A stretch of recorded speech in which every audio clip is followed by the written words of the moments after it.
Encrypted messaging is used by hundreds of millions of people worldwide via services such as WhatsApp, Signal, and Wire, allowing people to conduct private conversations online. But a major investigation and hack by European police of a secretive encrypted messaging service, EncroChat, and subsequent prosecutions across Europe has many people questioning what this means for the security of encrypted messaging, as well as raising complex legal arguments around the acquisition and use of such communications data in criminal prosecutions. EncroChat was a Europe-based communications network and service provider which sold specially designed encrypted messaging mobile devices with maximum privacy settings and functions enabled. But in 2020, last year, a Europe-wide police operation was able to covertly access and monitor 100 million encrypted messages sent through EncroChat by people, and they found that people were discussing drug deals, murders, and extortion plots, allegedly. It represents one of the largest law enforcement infiltrations of a communications network ever. How did they do it? What have been the repercussions? What are the legality of these investigations and the use of this evidence in subsequent criminal prosecutions? What does this mean for the security of encrypted messaging? Those are all questions which we will discuss and should provide some answers to. Our speaker, Mr. Duncan Campbell, will speak first, and there'll be plenty of time for you to ask your questions afterwards. So please feel free to write them in the Q&A box as the event progresses. So to introduce our speaker today, Duncan Campbell is a recognized legal computer forensic witness and a renowned international investigative journalist. He was the sole expert witness to testify in the first UK hearing into the admissibility, reliability, and the legality of the intercepted and hacked evidence from EncroChat phones provided to UK law enforcement agencies as a result of the French and Dutch police operation known as Emma, but in the UK it was called Operation Venetic. So the case that Duncan will discuss some elements of is known at present only as R and A, B, D, and C because of legal reporting restrictions. It was heard in Liverpool over 15 days late last year, and the verdict was subject to an appeal early this year in 2021. As a computer forensic expert witness, Duncan has provided evidence and reports on scientific and technical matters concerned with computers, communications, electronics, and electronic equipment in over 200 civil and serious criminal cases since 1979. He has given oral and written evidence to the European Court of Human Rights, the UK Court of Appeal, and to the high courts and lower courts in England, Scotland, Ireland, and to federal courts in the United States. His work has included serious terrorism and fraud cases involving forensic analysis of large data sets, as well as cases of major drug trafficking and of exploitation of child abuse images. As an award-winning investigative journalist, author, consultant, and television producer, Duncan has specialized in privacy, civil liberties, and surveillance issues. He graduated with honors in physics from Oxford University and further trained in operations research. He's a doctor of the University of Sussex, a senior visiting fellow to the School of Law, Politics, and Sociology of the University of Sussex, and he was formerly a consultant to the European Parliament on communications interception and a visiting fellow to the Electronic Privacy Information Centre in Washington. He works from Scotland and from England. So Duncan, I hope I've done you justice with that introduction and your long career in this area. So please, over to you. Thank you. Good afternoon, and thank you.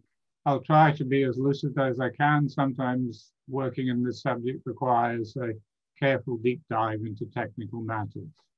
I just say at the outset, just to correct Griff slightly, I will not be talking about the specific case of ABD, CABD as it's been called.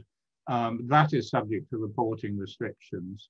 So to the extent that my evidence in that case is now public, it comes through the Court of Appeal and is published by them. But it is basic that the evidence throughout many hundreds of cases and investigations is generic. It comes from the same source. It raises the same issues.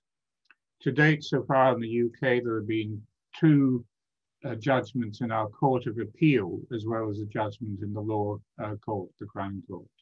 The decisions covered and reviewed in the Court of Appeal were whether the evidence obtained by the hack Operation Emma to the French Operation Venetic to Britain's National Crime Agency was admissible in the UK courts for a variety of reasons.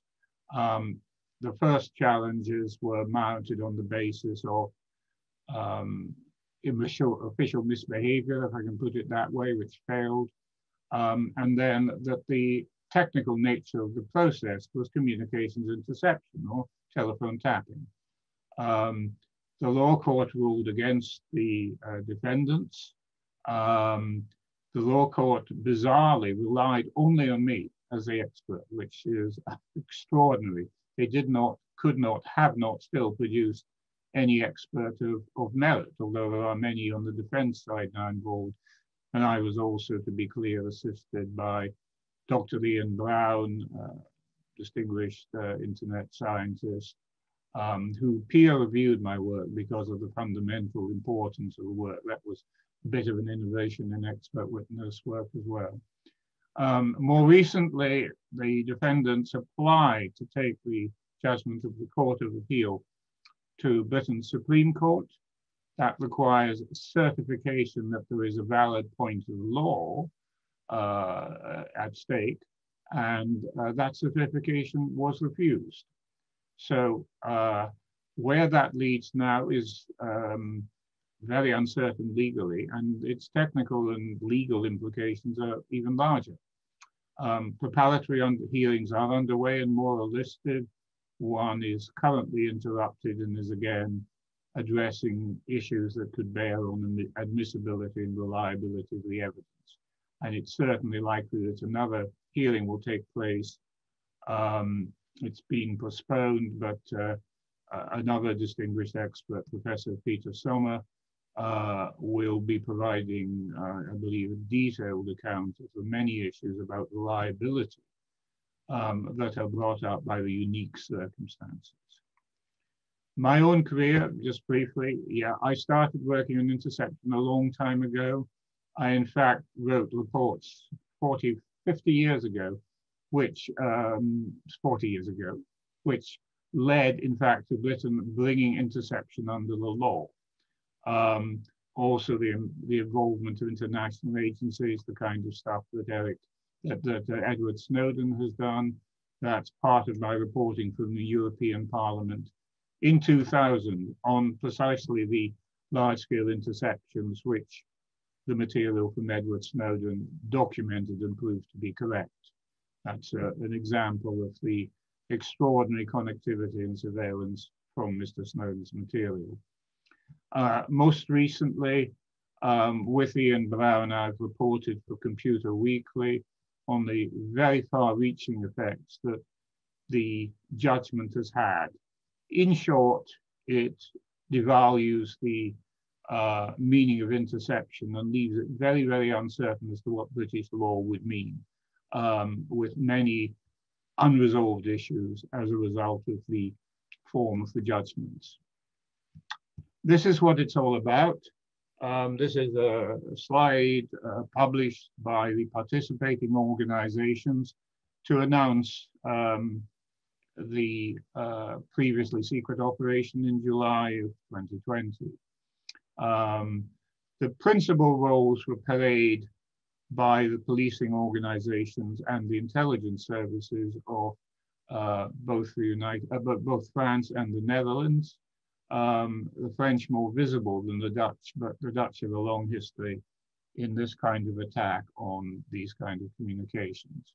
And Britain played as a lesser part of this because of the appalling Brexit decision and its effects, which literally jumped in as the British police were hoping to get live feeds of data, and they had to be second-class citizens under the terms of what their government had brought in.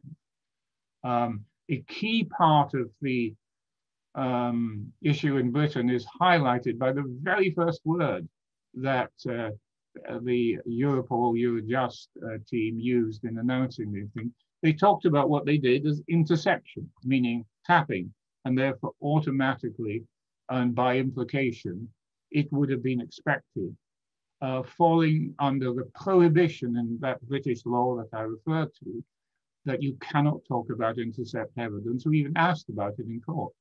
And that is a very severe prohibition that successive reforms of British surveillance laws have kept in place. How that then evolved in this case was quite extraordinary. The attack took place on phones of this kind. They're a sort of minor and uncommon type of Android phone made by a Spanish company called BQ. And the company that, or group of people that were putting this out, bought these phones in bulk. They took extraordinary steps to keep them anonymous in the supply chain by bulk purchasing SIM cards from the Dutch supplier, which were unregistered to any party.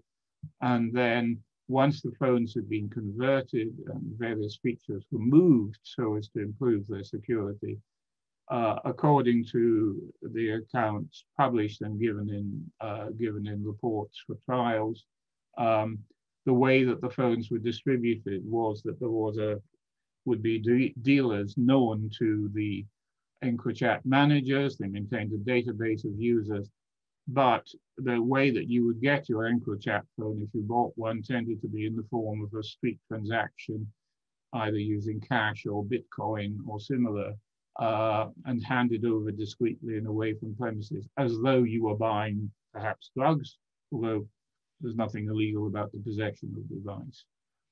The figures published when they were penetrated suggested there was the order of 90,000 users and about 10,000 in the UK, not all live.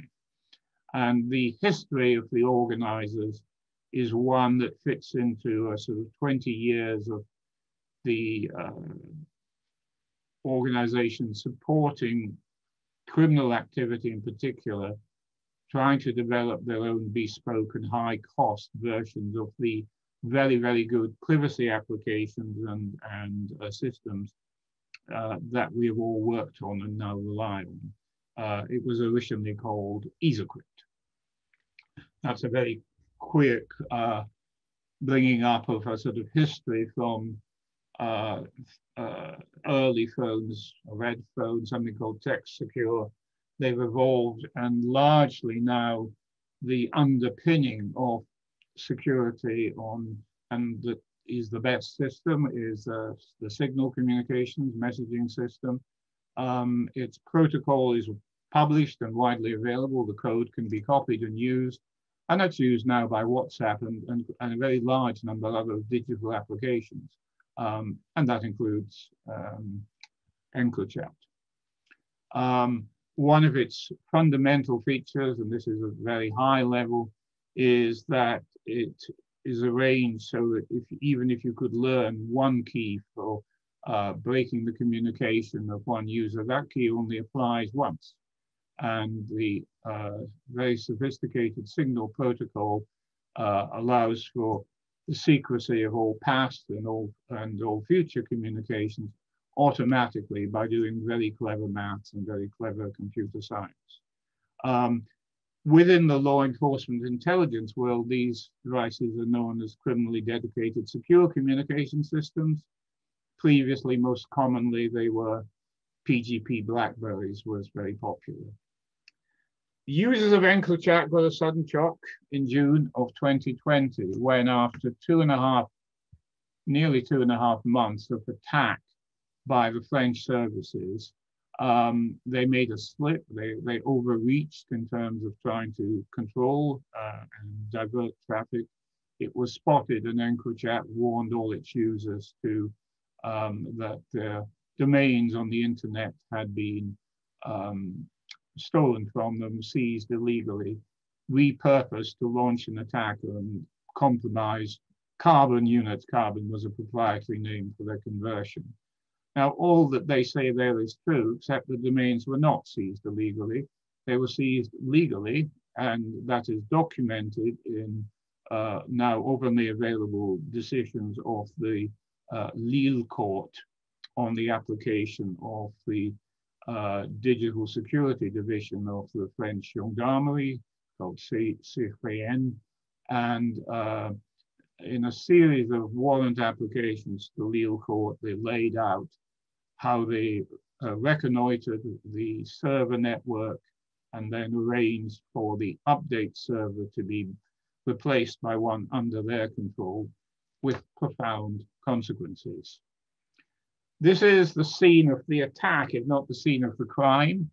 It is one of the world's largest data centers. It's located in Roubaix in northern France and run by the global data company OVH, who of course had no knowledge whatsoever of the use of the servers in that building that they rented out, until of course the gendarmes came by with some legal notices, a lot of technical equipment, and started taking away working copies of literally everything that was running EncroChat on a couple of occasions to work out how to attack.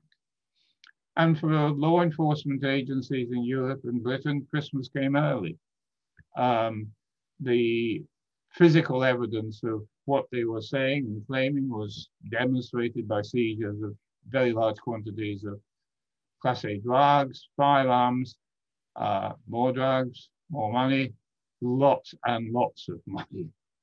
And one of the, I think, astonishing discoveries for literally everyone in this business, the police, the investigators, the scientists, the lawyers, was that the security of the EncroChat network was evidently so trusted that users would send illustrations of the money that they would be using or the drugs that they would be supplying, showing the branding and bulk packaging. The chat messages that would be exchanged in EncroChat will be remarkably close to ordinary text speak, as opposed to deliberately extraordinary obscure language used by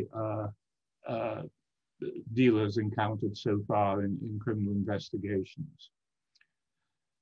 The British approach to this, which is controversial, was to use the latest, most recent act that allows investigations against electronic systems and computers. And they could have simply enabled this as interception, but it was very, very clear that the promise of Christmas came early weighed heavily on those realizing the promise of what the European forces had developed. And instead of applying for interception warrants under British law, which would have automatically allowed them to use it for intelligence purposes, if they knew drugs were moving, they could go there, send local forces to intercept them, pick them up, they'd get their arrest. But they wanted, if you want, the very most of it, and therefore they had to navigate around British legal obstructions that don't exist in most European countries where interception can be used in evidence. And so they used a warrant for equipment interference, which exists in several flavors. In the common language, equipment interference is hacking. It's sometimes called computer network exploitation. That is the term the spies use for it. In this particular case, for British legal reasons, they had to apply for, or chose to apply for, the thematic equipment interference. And that allowed them to give very broad targeting criteria to the commissioners who considered their application. And they based their application on an assertion that overwhelmingly or exclusively, EncroChat was used for the purposes of organized crime or money laundering and so on.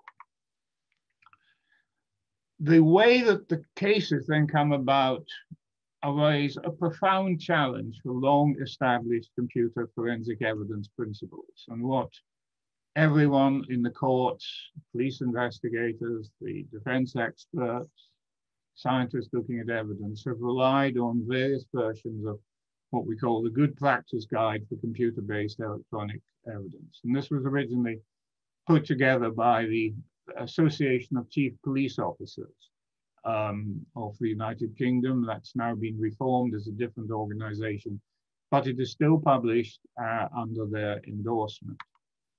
And the critical aspect of this, which is the test that every reputable expert, police, agencies, defense, applies when handling evidence. Don't take any action which may change the data, preserve it. If anybody has to access the original data as opposed to a properly made copy, they have to know what they're doing, they have to record it, and they have to be available to the court to give evidence. An audit trail of all the processes should be created and preserved. That is how the data was taken, how it was got back, all the steps of the way, what was done to make it secure, prevented against change, prevented against malicious alteration or the injection of false data. And all of that should be susceptible to an independent audit. And the people in charge of the investigation are responsible for that. What happened in this case was different. Under the European arrangements, what we know about the exact mechanisms officially of how the data was captured is a large black hole. Nothing. Not a single one of these principles can be applied. Every one of them is breached. Beyond that, a vast amount of guidance as to the way that new kinds of forensic evidence should be used in court, which had been developed by the British regulator, was simply never referred to, hasn't been brought up, and was written specifically to help the courts and others address what do you do when something new comes along. And if anything was new, large-scale hacking of thousands of phones in one country from another country by intelligence and security agencies, and all its profound implications is new. So extraordinary challenges coming up there. As to the technology, it proved possible to look at the data that Europol supplied to British police and which they subsequently distributed and therefore, of course, made available to the court process. So the only place where the black hole ends is when the boundary of the black hole is when Europol is passing information from the gendarmerie organization C3N, sending it through a European Europol distribution mechanism, and initially to the National Crime Agency. Now, everything that was sent comes in a format called JSON, a name that you can't escape for if you're going to go properly into EncroChat material. It's a type of computer data object recording, JavaScript object negation. But put very simply, you can package up any type of data that you define, give it a name and relate it to a type of data and put it together in a common format. So all of the data from the gendarmes to Europol to the British forces was JSONs packaged together. Some of them would be sent very urgently if there was a threat to life, otherwise they'd be passed in the bundle overnight. By analyzing those JSONs, we can learn probably a great deal about what was going on inside the black hole. So these are some diagrams. And in the normal explanation of communications, you have an Alice and A who talks to a Bob. And this is a sort of broad view of what happened in the data flow. Alice is in the left there is sending her EncroChat messages to the message server, which will relay it to Bob. And above that, you see lots of other users doing the same. It's all happening at the data center in Quebec. But after the attack has taken place, there is a new path shown in green. Data is exfiltrated from every phone if possible. It is sent to an application server at C3N. passed to a joint investigation team, and then into software which says, aha, I can tell that this particular piece of data comes from this phone and it's currently in this country, and that gives you the jurisdiction. So you kick the Norwegian ones or the Danish ones into a bucket called Denmark, the British ones into the bucket called Britain, and you pass them all to Europol. And then through a system called Sienna, they would be downloaded in Britain every night. For countries still in the EU, it would be an immediate service. In the UK, the big files came over and then they would be analyzed by National Crime Agency. They created a special set of computer programs to do this analysis and pass it out and make it accessible, initially to police forces, but now to ever be in the court and legal process. They called it Operation Venetic, which bizarrely is the name of a long lost language. And so you have the Venetic data suite as the final stage in processing. Seen in a little bit more detail, it comes out as a highly compressed file called tar. It's turned into another thing as called raw. This contains the original JSONs received from Europe. It contains images, so when pictures were sent by a user, which were often pictures of large quantities of drugs, some people extraordinarily and unhappily for outcomes took selfies or took pictures that could easily be identified as a location they used. And in fact, because of the powerful anonymity that EncroChat provided to its users, a very large part of those cases which are fought will depend on the integrity of aspects of particular information taken in the operation that can be matched allegedly to a particular user. They might use names or nicknames, but a more useful type of evidence particularly comes from having geographical positioning, which the implant software was automatically recording. So NCA's Venetic data suite carry out basic activity of this kind and then pass it on to end forces. Here's a quick view of the processes as they develop. The first one shows communications before the implant went laid out. And the implants went out about the 2nd of April, planned for the 1st, but there was a hitch. Then once you have the implants put on the phone, you have a direct line from each phone to the C3N listening post. In more detail, what is happening inside the phone. As far as we can tell, we don't know how the software works. It hasn't been provided. Even the actual basic EncroChat hasn't been provided or reverse engineered by police witnesses or by anybody on the defense side so far. So this is the best assessment you can make from all the data scientifically. They are good hypotheses. They are the best evidence you can do pulled out of the black hole. It happens on the phone. It also involves, if you look in the bottom diagram, information being stored in what is called a realm database, as well as encrypted and then sent out. So the white path shows what happens normally to an EncroChat user, the green path after the implant. And there you see in more detail the same thing. So a question that was raised in the British courts, if the storage is in permanent storage as opposed to temporary storage on the phone, does that make it accessible?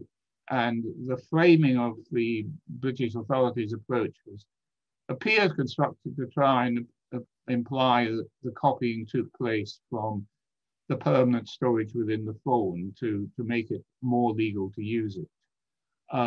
Some storage did, and it is used, but the real-time interception, overwhelming evidence it did not do that. It was very quickly typed. It was passed to the store, but it was passed separately to the normal EncroChat process and at the same time copied to C3N.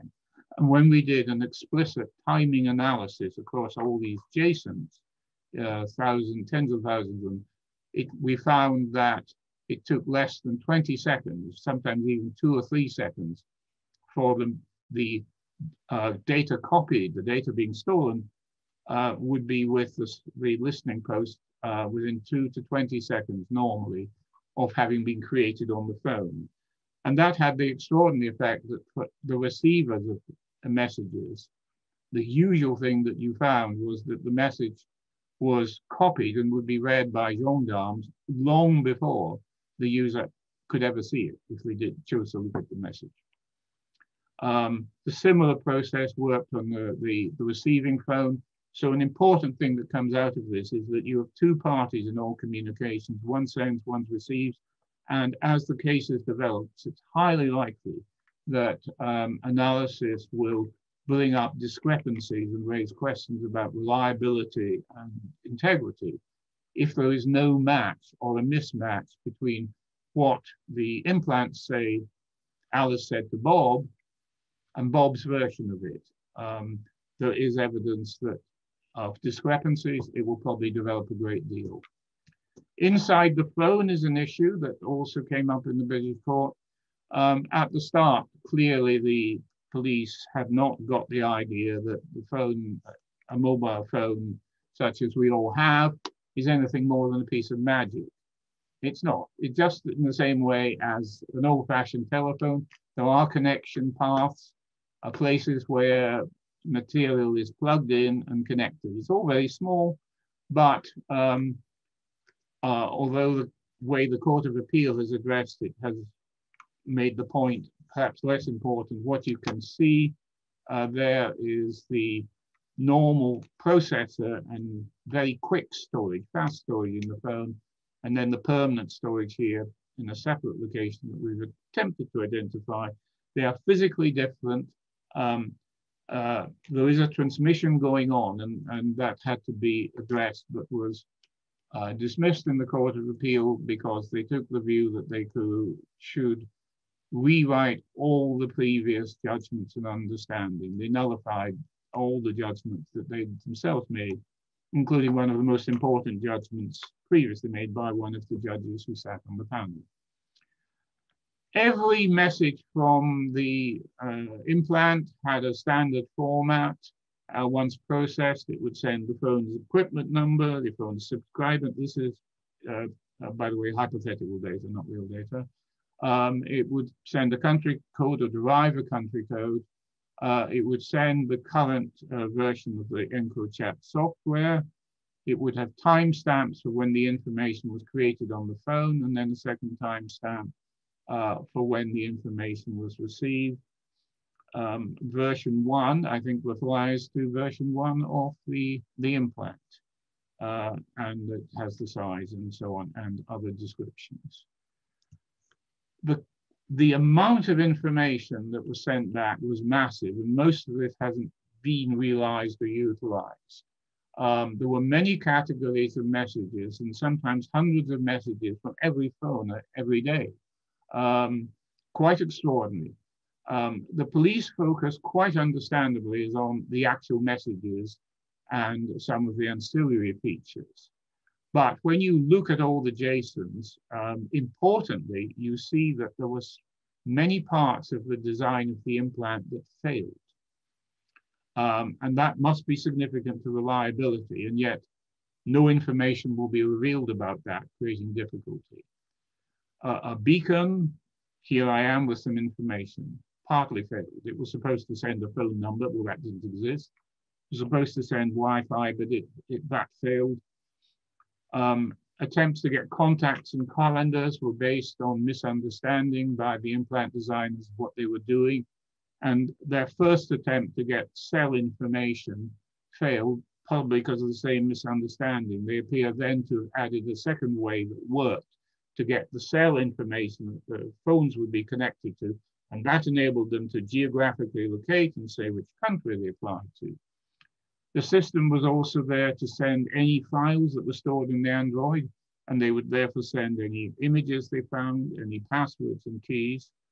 Another category of message would be every time the user typed in a password, that would be sent.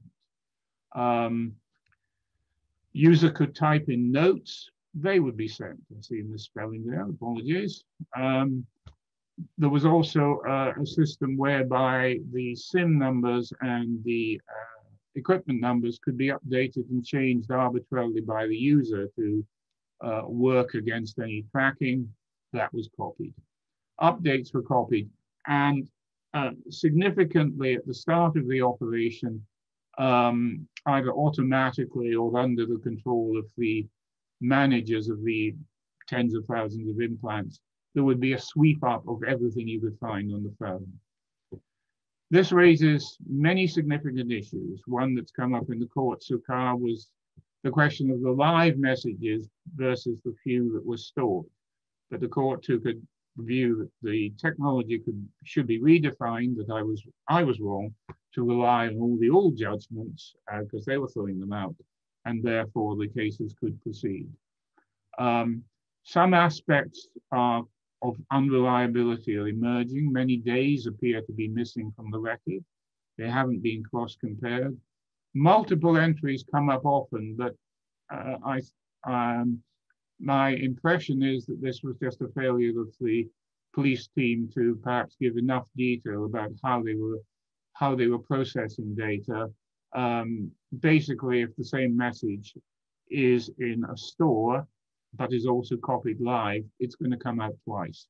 And if they've taken the store copies 4 times, which typically they did, some messages will come up 5 times. So a lot of work still ahead to determine where the areas of unreliability or the possibility of tampering, which will be in many defendants' minds, many lawyers' minds.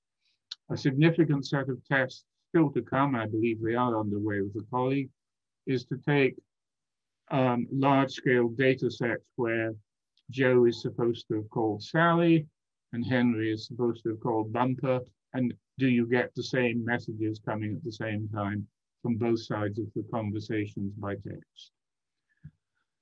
I mentioned the speed. I mentioned that usually if you were receiving an EncroChat message in April and May of 2020, police agencies had read it before you did.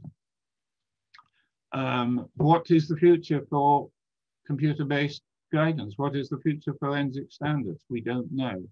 What are the technical tests that define transmission? They've become unclear.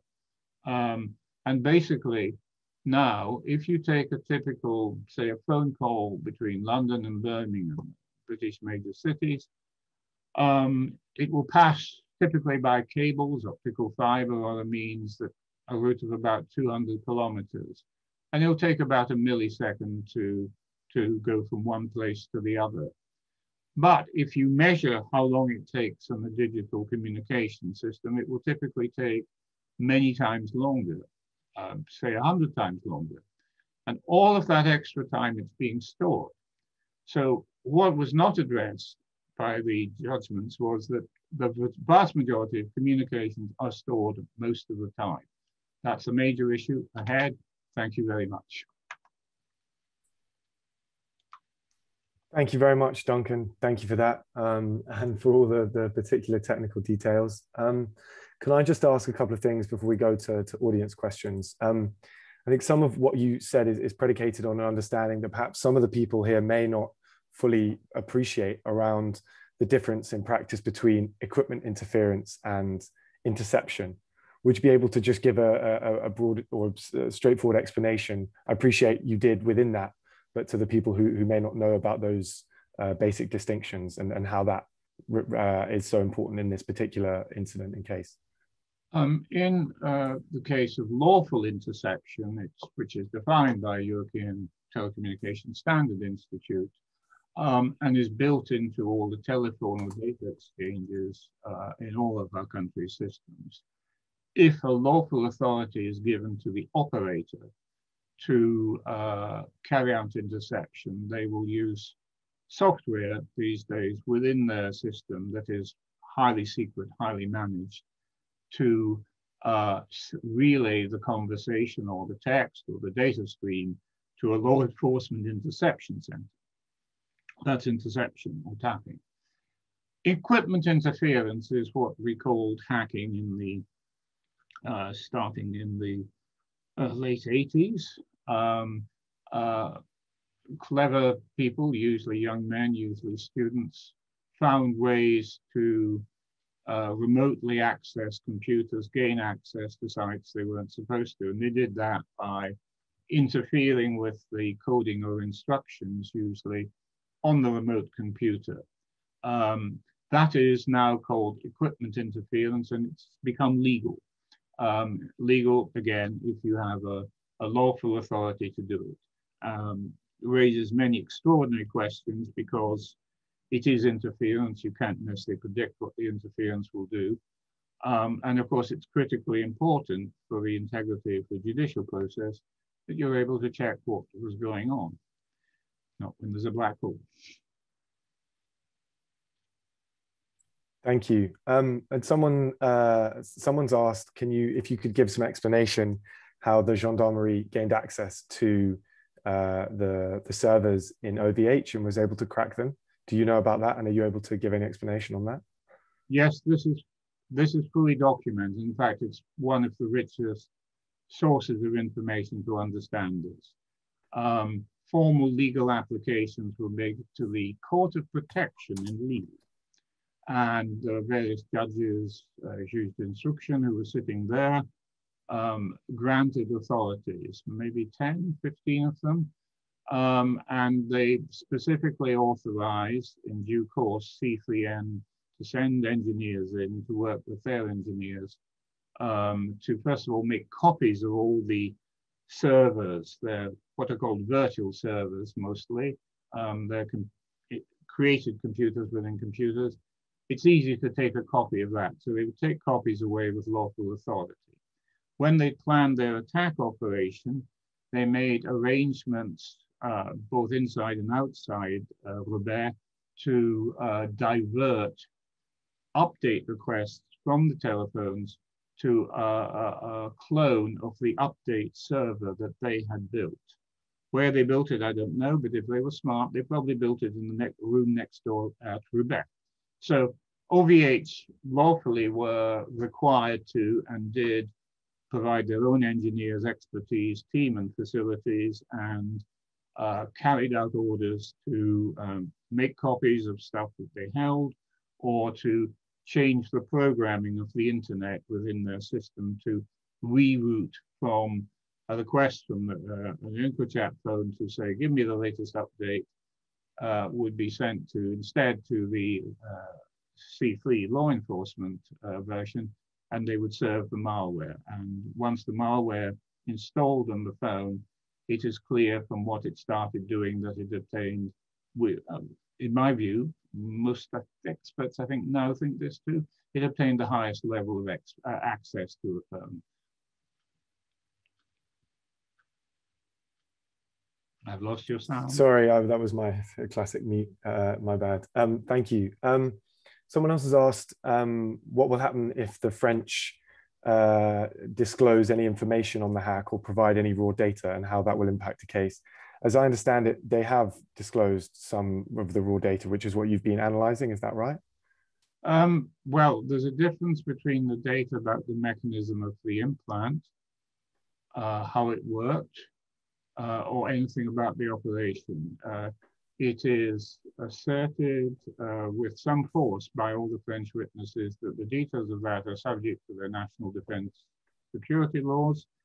It is said clearly that much of the expert work to develop the implant was carried out by an intelligence agency. It's not been named here, but I think it has been identified in France as the Directorate General de Sécurité Intérieure, sorry for my Pauling accent, DGSI. That would be likely, and I know the name of the Dutch intelligence organization, but it's not on the tip of my tongue. The French response, can we have details of how the implant worked to test them? No. Non et non. And I don't think that's going to change. the product data streams, once they came out from Europol, they are completely accessible. The NCA say that the only thing that they removed from the data was a very limited and documented set where they found prima facie evidence that it was legally privileged material. And from the examinations we've done so far, we don't have serious forensic issues about what happened within NCA. We don't know anything about the data until it arrives there. They do, I would say that they seem to then have handled it according to very good principles. They make mistakes, they correct them, they tell us. Very significantly, at one stage, they were advised that there was a programming error in the software, and this had resulted in them distributing faulty data. That hasn't been concealed, but the significant thing here is that is a fault that's identified in the black hole, and when many lawyers and their clients will want to know, well, how many other faults and who else could introduce faults if they wanted to for some undisclosed purpose. Yeah, absolutely. Someone else has asked, have the operators of EncroChat been identified? And a secondary follow-up is, have there, oh, well, so I think you probably answered this, but have there been any challenges to the reliability of the data itself? For example, a claim that a message was not in fact written, sent, received. I think you've well, not just more than hinted that there are so many issues with the collection and storage of the data and how it's then been disclosed as to this, but we just don't know, right? Because there's this black hole about how that happened. Is that right? That's right. And therefore, I suspect in many of the cases ahead, juries may be asked to look at the integrity of the process and may reach quite different views. Because you are, we do forensics. We do valid evidence subject to the laws of evidence, and suddenly we've got these massive cases, clearly of public interest and importance, based on the physical seizures that they drove. And yet information arrives as if by magic. It is magic. We have not, it's going to follow physical prestable processes, but we simply would not know. If I'm a lawyer and my client says to me, I believe that there is a conspiracy involving whatever you like, and that they have agents of influence inside this secret French organization, and they take money from people who want to set me up. And therefore, although this was all invented, and of course, most of the phones were not seized. They were disposed of according to the instructions. So what have you got? That's where the possibilities of matching from images, if, for example, a police surveillance operation had secretly begun based on the intelligence and they were following somebody around in such a way that their evidence of that person's movement and actions sufficiently seemed to corroborate some messages that could work or not. It would be down to the judge to advise the jury to decide. Thank you. And yeah, the question about the operators of EncroChat, as far as I understand it, they haven't been identified, have they? I believe there are suspicions. I have no information about actual arrests. The assumption, which I haven't investigated, is that they are generally based in the Netherlands, although they work through a mail drop in Canada. But in the nature of the modern world, people can be anywhere. Yeah, for sure. Someone's asked, and again, I think this has been partially answered, but did the French authorities provide evidence or technical information to guarantee the integrity of the data recovered through the implants installed? I mean, that's the issue here, isn't it, really, that they haven't done so? Is that right? I mean, no, nothing. No, they provided absolutely no information, and that's at the heart of a lot of these legal and practical disputes. Direct refusal. You are allowed to know nothing. There is an implant, we rolled it out. Fair enough. Thank you. Most detailed information is in the applications that were prepared to the judges of legal.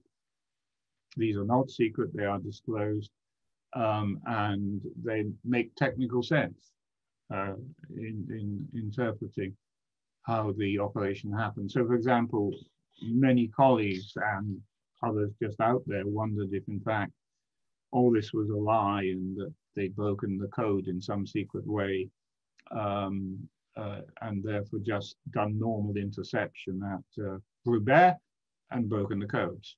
The best judgments on this is those codes are unbreakable, and they use the obvious way of getting around an encryption system is that you can break in at the start or at the end where it's not encrypted anymore. That's certainly what they said they did, and that's consistent with what we're seeing.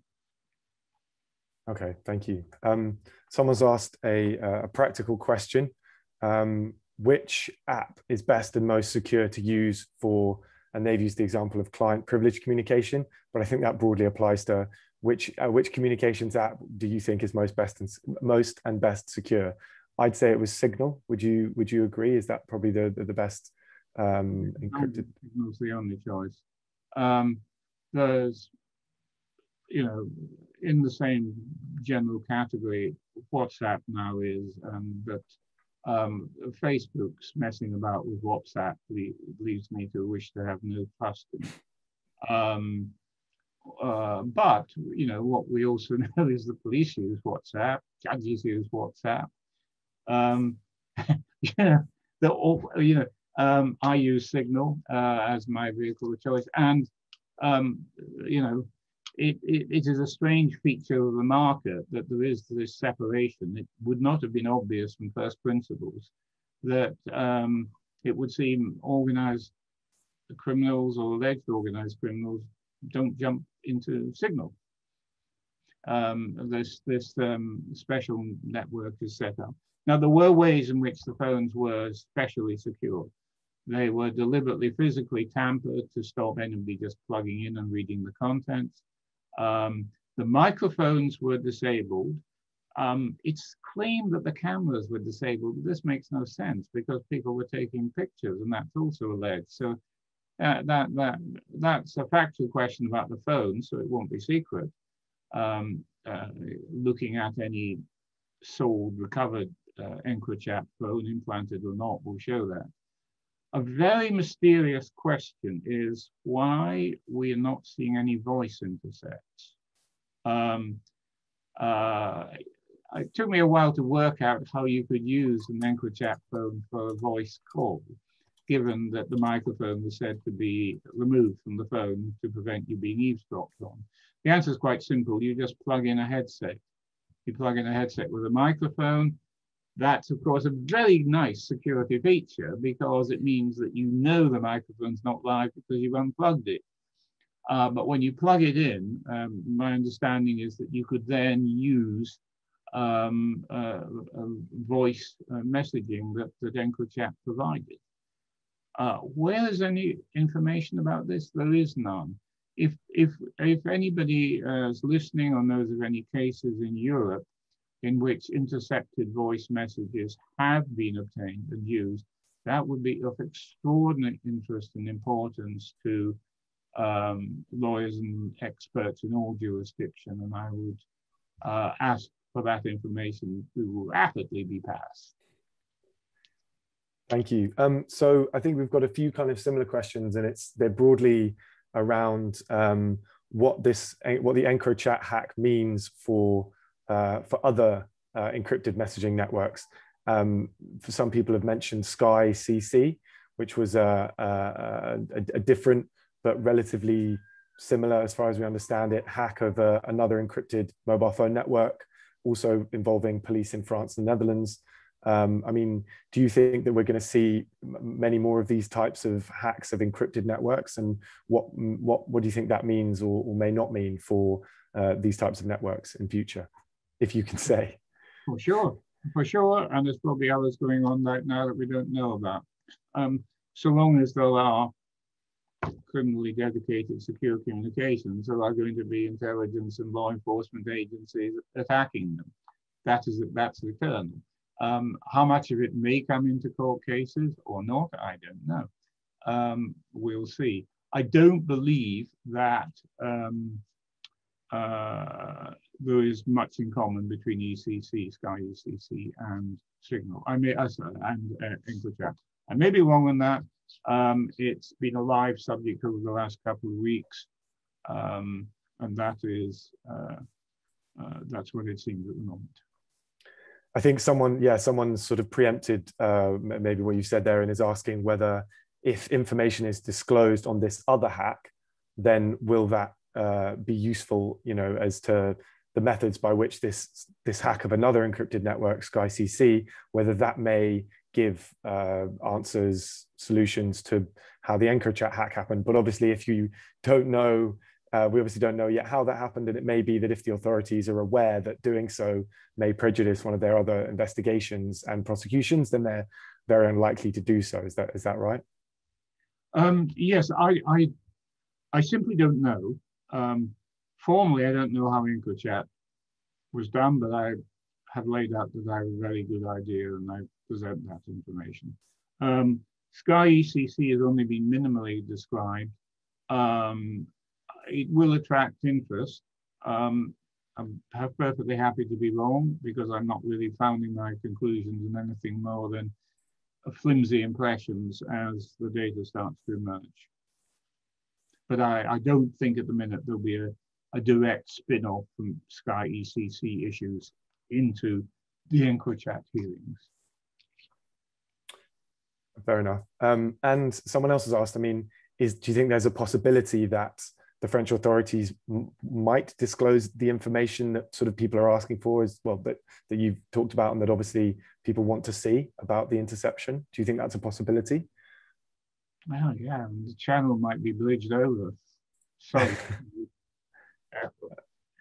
No, I really don't. If there's persons with serious French knowledge, they may say differently, and we'd be delighted to hear that. Okay, thank you. Someone's asked, and I think this is a very straightforward one, but if the evidence is to be made inadmissible, will that ultimately mean that many of the charges will have to be dropped, because these charges and cases are built around this evidence? Or obviously there's been kind of busts in physically of some of this stuff, which is going to implicate people in the physical world. But I mean, and this is a general question, obviously, but do you think are a lot of these cases, are they riding on this this EncroChat evidence? Yes, many cases are. Some cases have pleaded already. They've been in the press. So you see the photographs. That's where I got the illustrations I used from the cases that have been reported. That will continue to happen. The effect of the recent judgments is that all of the messages, whether they came from the store or the live process, are admissible. And if by some means, legal application or other, the barrier that was put to getting to the Supreme Court is overcome, and the Supreme Court takes a different view to the Court of Appeal, then you would have the situations that the Crown Prosecution Service in Britain would have to consider. They would have to withdraw the evidence in all cases. They would have to consider the effects on any current or intended prosecutions and who should be in them. And it would be open to defendants who had been convicted or jailed to bring appeals on the basis that illegal evidence had been used to convict them. So it has a huge consequence, and has been very decisively thought through, at least on an opportunistic basis, in terms of what our experiences have been. Yeah, thank you. I mean, so we're meant to be wrapping up now, but are you happy to, there's lots of questions, are you happy to maybe take one or two more? Is that okay? I am scanning the questions. I'm okay. Trying to pick up some points to the novel. I am perfectly happy. Okay. Want and users want. Thank you. 10 or 15 minutes. Sure. Thank you very much. Well, if there's anything that jumps out at you, but one thing which I think is possibly on other people's minds is how the messages are actually attributed to people, and messages on EncroChat are actually attributed to people in the physical world, and how that has been done in this. That's a huge issue. So what happens, as I understand it, when you get your EncroChat phone in a brown paper bag round the corner from a grocery shop, is that it comes with a handle, which might be, moonbeam or dark water, brown blackbird, etc. Various sorts of names, and that is your basic account identifier. You don't choose it, they choose it. It's using a standard methodology of joining words together in unusual ways. Probably copied that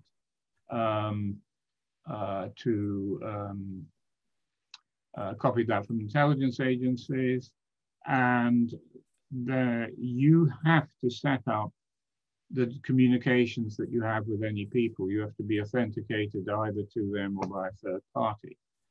Once you start using your phone, how you use it determines whether you can be identified. Now, if it happens that a party had been arrested in possession of a phone, there's obviously going to be a strong presumption that they had been the sole and entire user of that phone. Might not be true. Evidence might unseat that, but that would be a presumption. So that's the strongest evidence. Now, beyond that, the best evidence comes from the very frequent updating of what radio network cell was then the serving cell for the device. So you also have the effect of COVID coming in here now, because as the planned operation got underway, the whole of Europe, the United Kingdom was locked down. And therefore, the likely reporting from each phone, which seems to be so frequent, it was probably happening that every time the serving cell shifted, shows one location consistently. So if I'm just sitting here now and have my phone and turn it to one of the displays which shows a cell, probably the 7 or 8 cells in view, of which 2 or 3 are strong. And it can just happen that your phone moves from one to the other while you don't. For example, a bus may pass outside, or even an aircraft may pass, or it may rain, or even people coming into the house can change the complex signal paths of these radio signals. So a static phone will have a signature of 2 or 3 phones that are 2 or 3 cell towers that all kind of serve one particular dwelling. When the phone moves on a journey, the sequence of cell towers that are accessed is extremely powerful. You can usually match it to a physical journey, and sometimes then also in modern police investigations, they will have recognition systems of the vehicles that are used. So suddenly the phone starts moving. I moved from where I live to London. My phone is immediately going to be changing its serving cell every minute. And that will not locate me precisely on any one thing, but the sequence over time of A, B, C, D, E, E, F, when that also happens to be the main motorway that I would take. And then it turns out that at the end of the motorway and at the beginning, there's a capture of my number plate. Then the attribution becomes extremely strong. And that is what the prosecuting forces seem to be going for. So they bring in this evidence. Another technique they're using is that there are pictures of alleged category or other drugs in packets. They are put on a place such as a table or a kitchen table or an outhouse. And during a police raid, a team member or members have gone round the location and seeing if they can photograph and identify what may have been the table or the outhouse or wherever it was that that photograph of the apparent drug package was taken. That can pin things down.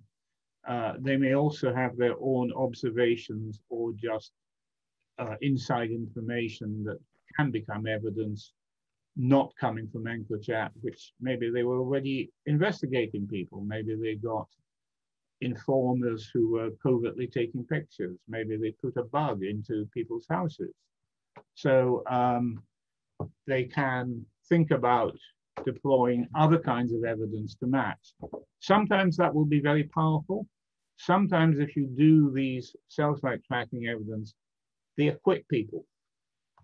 A casual police analyst looking at stuff, oh, I've got you. They never do it systematically. And I've been involved in cases in which, and it goes both ways, they have completely missed the evidence that showed that the defendant couldn't possibly have done the crime. I had at least one accused murder person literally walk out of court 10 minutes later after just pointing to that. And in another case where a party was accused of murder, my police colleague made a very poor job of trying to understand the evidence. Didn't send anybody down to the ground to take signals.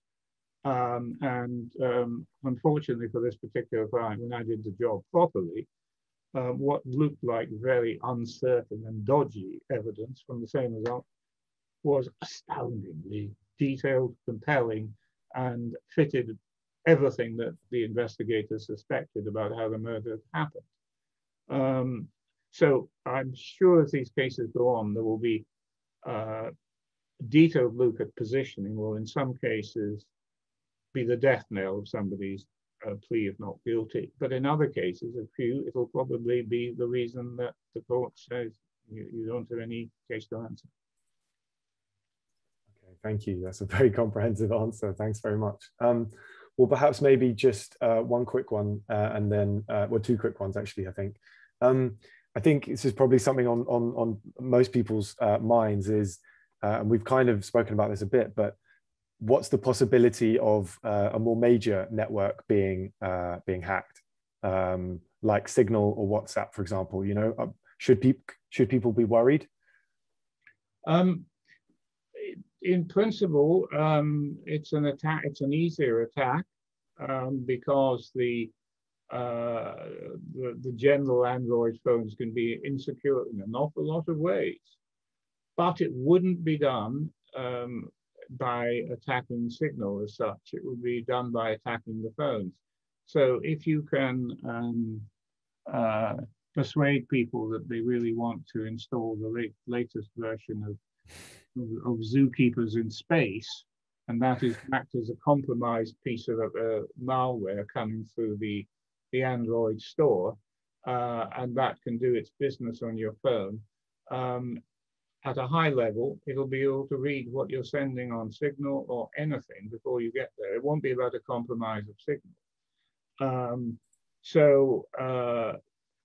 Security from the point at where you speak matters. If this room is bugged by somebody or other, they'll get what I say to you, even when we've disconnected and switched off the electronic equipment. If you want to be utterly secure, as a government will, they will actually create an electronic enclosure that is also physically secured and effectively guarded 24 hours a day. So you can, just about anything can be broken if you're determined enough. Signal is the strongest and most privacy respected, in my view, with Telegram and Wire coming along, and I hate Facebook because I hate WhatsApp because it's Facebook. You can trust them. You can trust them with nothing, and that obviously they give wholesale cooperation to law enforcement, as any organization is compelled to. The problem about a bulk attack,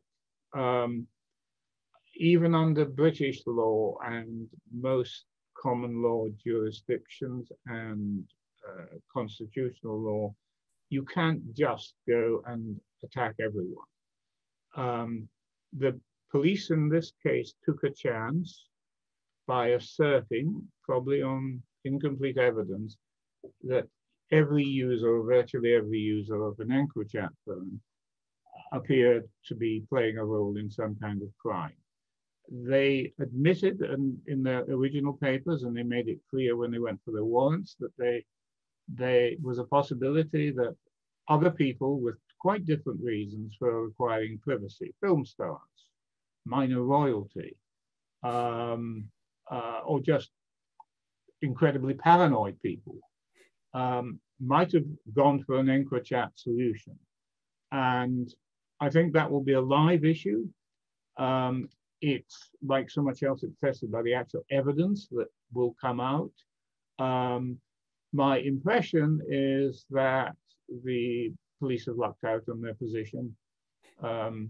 As more and more is known, there isn't really any sight of the hypothetical film star who was seeking personal privacy. There'll probably be an isolated example that come along sooner or later, but insofar as that has been tested by dipping their finger into the data pool, it looks like their wish is coming true there. Fair enough. So Fair enough. I'm just looking at, I mean, a lot of questions, presumably those will be accessible to me later and we can consider. Yeah, for sure. I was going to say one which is maybe very pertinent to this issue more generally is which someone has asked, I think very pertinent to fair trials, is ultimately without that information from the French authorities about the data and how it was collected, can any of the people involved in these prosecutions, any of the defendants, can these really be fair trials? Can they properly prepare a defense, or can there really be fair trials? And I appreciate there's very technical legal issues involved here, but do you think more broadly, without that evidence, will these trials, these prosecutions, have they been, and will they be fair? I think I'll do the ritual. I'm not a lawyer. It seems to me that the question of fairness, I will answer, but in a different way. I think the question of fairness really boils down to the European Convention of Human Rights, which sets out procedures for a fair trial. And that really, what we can see of how they have done this, and in particular the black hole,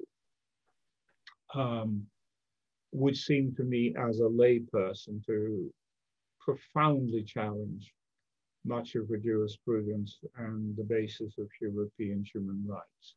And if that were to be the judgment, then these would not be fair trials and should be so considered. That's like the big picture. For each individual court, you know, the astounding bringing of evidence into court which has no evidential basis. Some people in another country gave it to us and said it was this, and then persuading of a jury of it, when what you've got is a black hole, I suspect may lead some juries just to acquit out of repugnance, because they may, in a particular circumstance, feel that a weak case with weak evidence against a particular defendant in a particular circumstance, and then go, well, what about the black hole? And not agree to convict. But that's a matter for juries. So in the end, I slightly sidestep. I can't give professional comment on either law or the interpretation of important human rights law. And of course, what juries do is for juries to do, and that's why we treasure them. Okay, fair enough. I think we'll leave it there. We've had plenty of your time, and we're very, very grateful for that. Yeah, you've answered a lot of people's questions, and hopefully, answered the questions that people didn't directly ask, but that was playing on their minds. To all the people that said, can we send this recording out? We have been making them available, and we will make this one available on our on Fair Trials YouTube account. But given that so many people have asked for it to be sent directly, I think we probably can to the registered attendees. So we can do that. And Duncan, are you willing to send your presentation? As many people have asked if they can see that too. Would you be happy to share that and we can send that out? Probably. Okay. Okay. All right. Thank you very much.